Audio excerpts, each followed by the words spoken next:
PSC ഓഫീസിന് സമീപത്തുള്ള പട്ടത്തെ ഇടത്താണ് ഞാൻ നിൽക്കുന്നത്. ഇവിടുത്തെ ഒരു ആൾക്കൂട്ടമാണ് കാണുന്നത്. ഈ ആൾക്കൂട്ടത്തിന്റെയൊക്കെ ഒരു പ്രത്യേകത, ഇവിടെ സ്ത്രീകളും അമ്മമാരും കൊച്ചുകുട്ടികളും ഒക്കെ അടങ്ങുന്ന ഒരു വലിയ സംഘമാണ് കാത്തു നിൽക്കുന്ന VS-ന് വേണ്ടി മുദ്രാവാക്യം വിളിച്ചുകൊണ്ട് എന്നതാണ് പ്രത്യേകത.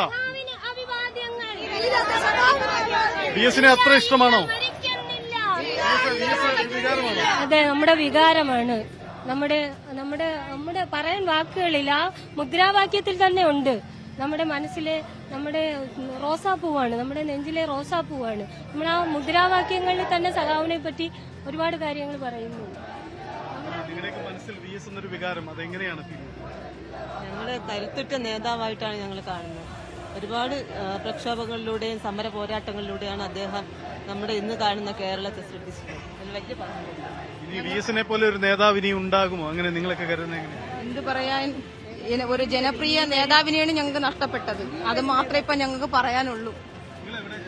സിറ്റി തന്നെ ഉള്ളവരാണോ? മെഡിക്കൽ കോളേജ് മഹിളാ ലോക്കൽ കമ്മിറ്റി. ഇവിടെ പോയിരുന്നോ? സെക്രട്ടേറിയറ്റ് കാണാൻ പോയിരുന്നു? അങ്ങോട്ടുള്ള വഴികളിലൊക്കെ ഇങ്ങനെ ആൾക്കൂട്ടം ഉണ്ടോ? അതാണ് വലിയ തിരക്കേറിയ ഇടത്ത് സ്ത്രീകളും കുട്ടികളും ഒക്കെ നിന്നുകൊണ്ട് മുദ്രാവാക്യം വിളിക്കുകയാണ്. അവര് VS അവർക്ക് മുന്നിൽ അവരുടെ കരുത്തുറ്റ നേതാവാണ്. VS എന്നത് അവരുടെ ഒരു പ്രതീക്ഷയാണ്. നമുക്കറിയാം VS അദ്ദേഹം സജീവ രാഷ്ട്രീയത്തിൽ നിന്നും മാറി നിന്നിട്ട് കുറച്ച് വർഷങ്ങളായി. പക്ഷേ VS എന്ന വികാരം, VS എന്ന ഊർജം അതെല്ലാവർക്കിടയിലും അത്ര കണ്ട് സജീവമാണ്. തിരുവനന്തപുരം നഗരം പിന്നിടുന്നതിന് മുമ്പ് തന്നെ ഇത്ര വലിയൊരു ആൾക്കൂട്ടം, പട്ടം എന്ന സെക്കൻഡ് പോയിന്റിലേക്ക് നമ്മൾ എത്തിയിട്ടുള്ളൂ.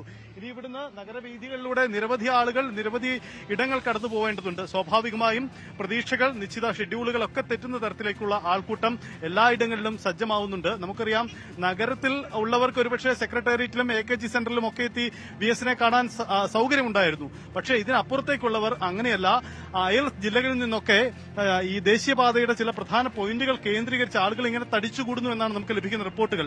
ആ തരത്തിൽ വികാര വായ്പകളോടെ VS അച്യുതാനന്ദൻ തങ്ങളുടെ പ്രിയപ്പെട്ട നേതാവിനെ മുഖ്യമന്ത്രിയായും പൊതുജീവിതത്തിലുമൊക്കെ VS എത്ര വലിയൊരു വികാരമായിരുന്നു എന്നത് കൂടിയാണ് തിരിച്ചറിയപ്പെടുന്നത്. ഒരുപക്ഷെ ഉമ്മൻചാണ്ടിയുടെ മരണമാണ് നമുക്ക് ഇതിന് തൊട്ട് മുമ്പ്, ആ വിലാപയാത്രയാണ് നമുക്ക് ഇതിന് തൊട്ട് മുമ്പ് ഒരു ഓർമ്മയായുള്ളത്. അന്ന് നമ്മൾ കണ്ടതാണ് ഉമ്മൻചാണ്ടി മുമ്പ് വരെ അദ്ദേഹം സജീവമായിരുന്നു രാഷ്ട്രീയത്തിൽ. വലിയ വികാര വായ്പകൾ നമ്മൾ അന്ന് കണ്ടതാണ്. സമാനമായ കാഴ്ചയിലേക്ക് തന്നെ VS-ന്റെ ഈ അന്ത്യയാത്രയും മാറുന്നു എന്നതാണ്. ഒരുപക്ഷെ ഈ സജീവ രാഷ്ട്രീയത്തിൽ നിന്ന് ഒരു ഇടവേളയിൽ മാറി നിന്നിട്ടുകൂടി VS എന്ന വികാരം, അദ്ദേഹത്തിന്റെ കഴിഞ്ഞകാല പ്രവർത്തനങ്ങൾ, അദ്ദേഹം മുന്നോട്ട് വെച്ച പ്രതീക്ഷകൾ, സമീപകാല രാഷ്ട്രീയത്തിലൊക്കെ VS ഉണ്ടായിരുന്നെങ്കിൽ എന്ന് വികാര വായ്പകളുടെ ഓർത്തെടുക്കുന്ന ആളുകളൊക്കെ ഇവിടെയുണ്ട്. എങ്ങനെയാണ് നിങ്ങളുടെയൊക്കെ മനസ്സിൽ VS? ഓർമ്മകളിലൂടെ VS ജീവിക്കും. തൊഴിലാളികളുടെ ഇടയിലൂടെ കയറി വന്ന ഒരു നേതാവാണ് VS.